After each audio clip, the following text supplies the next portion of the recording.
so doing something differently this time. We engage with the chief, one of the major traders on the floor here of Capital Securities Limited. That's Mr.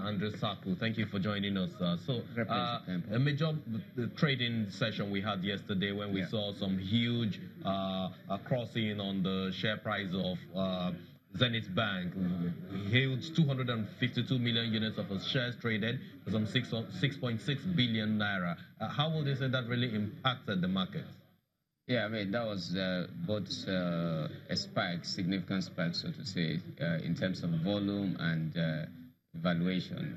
Interestingly, if you look at the play out of yesterday, for the first time in a very long time, we saw trading a valuation in excess of 10 billion in a single day. That's likely to, be reflective of more than a week's valuation in trades in recent times. So that's had a significant impact, in the overall direction of the market. The volume and the value, basically. So, and that was like the highest since August, as you're trying to reference. Actually. Absolutely. And but what exactly what happened on Zenith Bank? Do you know? It is not unusual. I mean, there are occasions where you find investors taking significant positions in key stocks, and Zenith is amongst one of the leading banks, if you will recall, listed on the premium board of the exchange.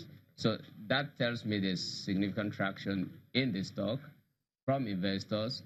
As I speak, I do not know exactly who that is, but it's an indication of continuing interest in such a stock.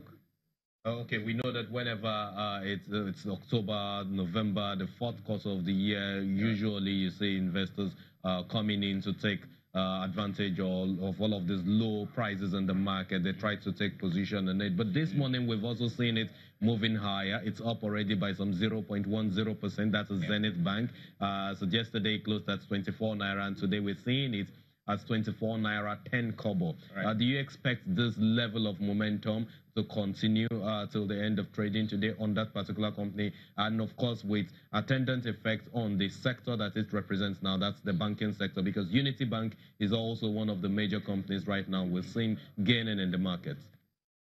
Basically, what's this kind of spikes tend to suggest to the market generally is the fact that investors are taking significant position in such a company.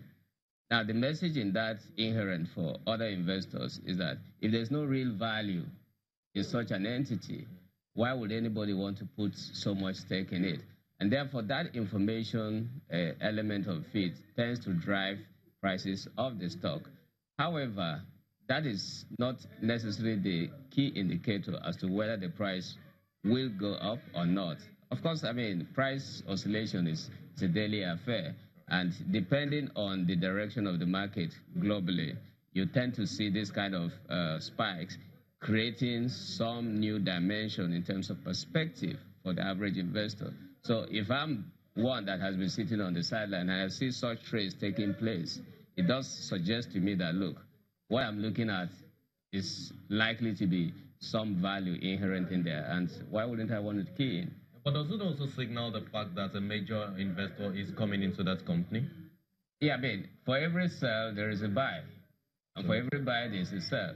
So if someone is selling, certainly another person is taking position in it. Therefore, for such volumes, that certainly will reflect, in changing ownership. So the moment a single unit of share is sold, it means there's a change of ownership. So whether it's an existing holder that is trying to consolidate or a new one, the message in it is that someone has seen value in the company and they're buying into it. So you actually see the real-time trading more than I do here on the floor of the NSA. What's the momentum like, or the sentiment like as we speak? We haven't seen what we saw yesterday. Right. Yesterday turns out to be what statisticians may call outliers, okay? So it was out of the grain what we saw yesterday. I think that today, if we don't have a repeat of what happened yesterday, trading will be normalized, and that's what we're seeing in early trading, because market bread is still flat, gainers, loser chart flat, everything appears just normalized. Thank you so much, Mr. Tsaku, great trader with Capital Care Securities. We appreciate your analysis here.